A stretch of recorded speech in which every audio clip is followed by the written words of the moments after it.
Hey everybody, Raul here for Bass Musician Magazine, and today we have the extraordinary honor and pleasure of chatting with bassist and vocalist for Blues Traveler, New Jersey's own Tad Kinchla. Yay! Yay! I like the Jersey zone. That's nice. There we Solid. go. There we go. My lovely wife is from New Jersey, so I love to credit the state whenever I can. Yes, it's a sleeper state. Out west, they probably think it's all Newark, but it's actually the Garden State. Indeed, indeed. Well, Tad, so great to catch up with you. I see you're on location, out touring. This is so fabulous. But as always, we like to go to the past. How did you get started in music, and particularly on bass? So I got started. So my brother's in the band. He's about 4 years older, a full cycle. So I never was like in school with him or 4 year period. Mm-hmm. And when he was in 8th grade, my parents got him a guitar for Christmas. And then they soon realized I was super jealous. And then I asked for something, and my dad, not knowing anything really, got me it was an electric guitar. Mm-hmm. And my dad got me an electric bass, but no amp or anything. I would sit and like pluck at it, but not really hearing tones or not. And I loved it. And I would, I would put my ear next to the neck and try to learn songs that way. I was listening to the Police and the English Beat and, the Clash and whatever, my brother was listening to really at the time. And that was the gateway for me. I got that, I think, in 5th grade. And my brother was in 8th grade, so I was like 4th grade, I guess. 5th grade, I decided, I wouldn't mind hearing the bass, so I joined the orchestra. And I started playing in the orchestra. So my first kind of introduction to music was mostly classical music. I also sang in a choir where the same thing, my family didn't really go to church, but I had a friend that sang in this Episcopal choir, men, women, and boys choir, and he got paid. So he goes, hey, you should come and try out. And this was falsetto at the time, 4th grade. And I randomly tried out. I joined the choir. So my family, having no, ecclesiastical, ownership of any kind of like church, all of a sudden I'm like going to church on the weekends just singing. So it was actually pretty funny. But if you ever look through, chorale music or big choir music, it's, tons of notes, and you really have to start knowing what you're doing. And it was a great lesson on kind of classical music and note reading and just getting my head around how music is notated and starting in with that. So I kind of dove in with choir and classical music. And then I finally got an amp for my electric bass in like high school. And then, of course, Bobby, the original bass player for Blues Traveler, borrowed it. And then they brought it back broken. Oh, no. And that was one of maybe 3 times that my amp was borrowed and then brought back broken, And so I played classical through high school. I picked up banjo because I heard a Bela Fleck album, in high school. And I was like, I want to do that. Obviously, it's Bela Fleck, so he makes everyone want to play banjo. Yeah. But when I graduated high school and went off to college, I was like, no way I'm bringing this, upright bass with me. So packed an electric bass and the banjo and went to college, and I've just been playing electric pretty much ever since. I had an upright for about 8 or 9 years with Blues Traveler on the road, but it's just at home, and I think I brought it home and just never brought it back out. So there's a reason they call it the doghouse, right? yeah. I know we tour with G Love, and I'm always, he's got his full size, and I'm just like, man, that looks like a lot of work to travel with. Totally. But it sounds amazing. So nice. So music-wise, were you pretty much self-taught, or did you pursue any additional training? I did. I took lessons with our local music store guitar guy that, no one asked. They're like, hey, can you teach him bass? The guy's like, yeah. So he would just basically teach me the same riffs he was teaching my brother. And like everyone else we knew, it was like the one guitar guy in town. And I took lessons that way, but I never really got deep into like jazz or like, written music with too many other people. That was mostly in the orchestra and stuff and big, kind of big band stuff. I never really on the side I never delved too deep into, traditional classical music in that respect. So it was mostly self-taught, but mostly through just playing with other people, and I guess, a lot of musicians, that's just kind of the way you pick up stuff, and, and trying different stringed instruments. And it gave me context on, oh, okay, these are fourths, these are just different tunings, really, on guitar and playing banjo and the mandolin. It all kind of taught me how notes would come out, and then after that, it's just, mostly playing with other people. Nice, nice. Well, and you've been with Blues Traveler since 1999, after the untimely passing of Bobby. And I understand they still made you audition for that part. Tell us a little bit about that whole process. Yeah, that was a strange situation all around, because it was, sorry, my hand keeps getting in the way. It was, Bobby had passed away, and I knew Bobby pretty well from growing up with him. And I was actually friends with Bobby's younger brother. He and I were more in the same grade, and so we were buds. But I knew these guys. It's a high school band, so I knew them since I was in like 5th grade, and after Bobby passed away, they decided to keep playing and asked me to. I happened to still be playing at the time, and my chops were, up, and I was like, okay. They asked 5 guys. They had a series of Marlboro gigs. At the time, Marlboro was still promoting with gigs, and they were all throughout the country. One of which was in New York, but there was one, that different spots. And oddly enough, O'Teal was one of the guys that tried out. Oh, really? And yes. And I remember hearing that, and I was like, oh, well, this is okay. Clearly, if you're going to go with a bass player, it's he's the best. Yeah. He did it one of the gigs, but at the exact same time, the Allman Brothers asked him to join the Allman Brothers. So as it turned out, he was, already took the job with the Allman Brothers, so couldn't be the bassist. And there were some other good bassists that tried out, but I had to try out in New York. And it was the first gig since Bobby had passed away that all the New York family, friends, and the band had played in New York. So it was kind of like, a wake / audition, and it was a really interesting vibe. I mean, people were, teary, and, this is before the show even. Oh my gosh. And there's a lot of wrapped up emotion. Plus, I'm so nervous. Like, I know the songs, but I had never played with the band in full before. So, and I didn't know all the songs from listening. I in high school would go to gigs, but it was very emotional, really nerve-wracking. And then I remember finally getting in there, and it's packed, and I was psyched to be playing. And I remember in one of the songs, all of a sudden I was just like getting down, and then realized I stopped playing. I'm like, if I don't play, there's no bass. I had like totally forgotten I was like playing bass. Yeah. And it was just a weird thing all around. But afterward, it felt really good, and it was family, and it just, I told John, I said, hey, listen, I can't replicate Bobby. Bobby, had a style I don't play, but if you want my style and the way I play, I'd love to do it. And John said, no, we're moving on, not trying to recreate that 4-piece thing. We're starting a new thing, and once we got our heads around that, I joined the band, and everyone was just more than amazing as far as me joining in, and it could be a little weird for people around it. So sure. Well, and one of the landmarks that are coming up, the album 4 is coming up on its 30th anniversary, and to that point, I have my copy right here with the the original $3.95 price tag. Wow! I sound like the old, even back then. I know. I was like when Coke was a dime, and I could get 4 for under $4. So, yeah. But in the spirit of celebration, I understand there's going to be a limited edition vinyl release. So if you don't have your own vintage copy, now would be a really good time. I think they're they're pressing it in purple or something. It's actually really cool. It is interesting how vinyl has come back.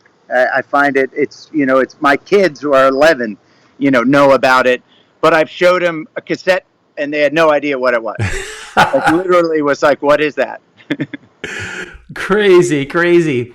So in addition to that, again, I know a lot of people have been listening. I know I've been listening to Blues Traveler for the longest time. And among the iconic things is the use of harmonica. I mean, I think other than John, the only other harmonica player I can name is Stevie Wonder. And I know that it gets used a lot in blues, but it's a very iconic sound. And there's just this since four, which was this big impact. There's been a whole body of music and continuing stuff, I think, that a lot of us may have not been as aware of, but here you guys are out in, it's just been going at it continuously, I think, ever since. So that's really cool.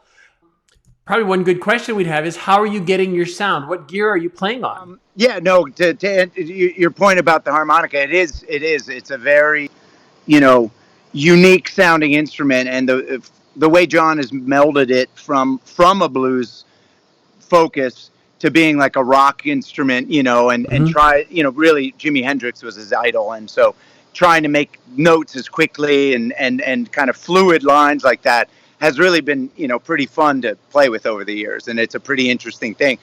What is funny sometimes is we get thrown on some blues festivals or blues events, and people are like, this is rock, with the name Blues Traveler and a harmonica, you assume it's, we do play some blues, and we did put out a blues album, but it is interesting how we're really fundamentally a rock band. So to get to gear, I've actually been, a kind of a gear nut for, going on about 15 years. I started to get more into gear. I'm not as much like an amp guy, only because on stage I've been using two in-ears, two ear monitors since I joined the band, so 25 years, right? Mm-hmm. My ears are great, but I only use a amp on stage as a reference amp.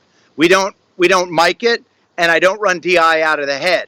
So it's only a reference amp for me. So with gear that I play with live, I don't need, like with the two in-ears, I don't need a high fidelity head. I've used some great gear with heads and cabinets, but it's really a reference for me. So I just need something that travels like 8 to 15 feet. I don't need a big Rambler or something to project. I'm not miking it.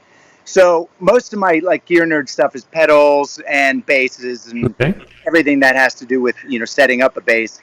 And over the last 5 years in particular, I've learned how to do everything with, I buy, sell, and trade all the time on TalkBass. I'm I have tons of stuff. I've at this point pretty much tried every bass I've wanted to and owned it for some short period of time or flipped it or, and it's a great hobby, but it's a wormhole that you just keep going down. The older I get, the simpler things become of what you need. It really, you start trying all this stuff, and then you really come back to it's the way you play it that matters. One of the best instruments I've ever picked up was a Japanese Squire, that was a $450 jazz bass, but had it and then played it up against, 70s jazz bass and some brand new ones. And, and I'm like, this just sounds good to me. And it really boils down to how you play it. So I really enjoy collecting instruments. I really enjoy pedals and trying them all out. But where I'm at right now, I hurt my shoulder a couple of years ago. So I discovered the Sandberg Superlights. Okay. And I've been using a 5-string jazz Sandberg Superlight for about from 2020 to 2023. And just recently, my shoulder's all better, so I can go full weight basses. And I got an Adamovich, which I believe, are they Germany or Poland? I don't know. I don't know. Anyway, it's a phenomenal instrument, and it was one that I'd seen and got it, and I love it. Absolutely. It's kind of lightweight, but very contoured, really comfortable. I play that as a 5-string active, I think proprietary pickups, and then, or no, maybe Nordstrom, offset pickups. And then I play a Yamaha PJ bass, that one of their new models. That's the artist version, and that's just a 4-string PJ. Nice. And then I have an old fretless, a 4-string fretless it's before Godin became Godin. They put out the Z basses, and I randomly came across it online, and it's the best fretless I've ever picked up. It's $500. Nice. Yeah. So those are the basses I'm currently playing, as of today. But year to year it changes. And, like I probably should have just picked one up 20 years ago and just said, no, I'm not going to try any others. But, what's the fun of that? There we go. Well, and do you have a preference in strings? Anything particular you I like? do. I actually am fortunate enough. I came across the Elixir coated and loved them for playing live because, in the summer sweating and they just lasted forever and retained the same kind of punching tightness for like the whole life of the string. It starts out a little duller because it's coated, but it also stays that way for a long time. Mm-hmm. And I got in touch with them, and so Chan and I have an Elixir endorsement, and I use their strings and love them. I mean, they're absolutely my favorite. I tend not to like stainless, super, funky, fresh, like bright strings. It just the feel on my fingers now that I'm used to coated. It's got that tackiness that is like a little strange. Yeah. Well, and you mentioned your pedals because when I think of a lot of blues traveler music, I don't think that you'd be using a lot of fuzz, wah, distortion kind of stuff. So, how are you modifying your sound with your pedal board when you're Yeah, no, the original sound and recording wise, there isn't much. But live, we do a lot of jamming, a lot of segues. Okay. And I've kind of gotten into, and again, I use a lot. I experiment with sounds way more than I play them live or recorded, maybe on some side projects and stuff. I mess around. But I try to use them during segues or to bolster, like underneath the keyboard solos. I'll try to kind of mimic some synth sounds or try to get some delays, or I use like, a tap tempo for a whole beat pan left, right. And I kind of think like the basic elements are an octave pedal, I think an envelope pedal, and then I actually use line 6 now for all my flanges, phases, and distortions.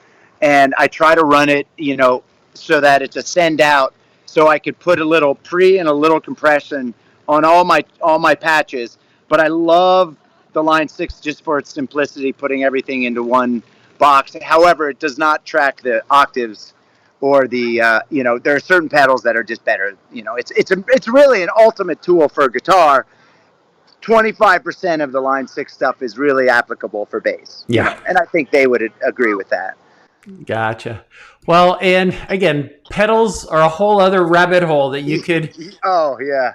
You could get lost in there and not come out for days. Exactly. Yeah.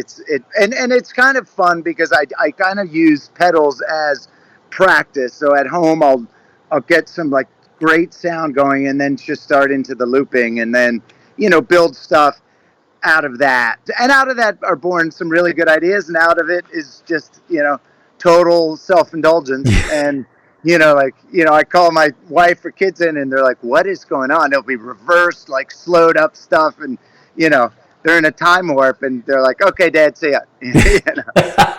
But then you bring up your nerd music friends over and then you spend 5 hours and it seems like 10 minutes. There we go, playing with sounds. Oh, it's so much fun. There we go. Well, and as we look ahead, I know you're currently out on the road, and there's plans for fall tour coming up. What's in the works in the future? Well, we're currently out with Big Ed Todd and the Monsters on a co-headline tour, and that's going to go. We've been out for like about 3 weeks, and we're out for a couple more weeks.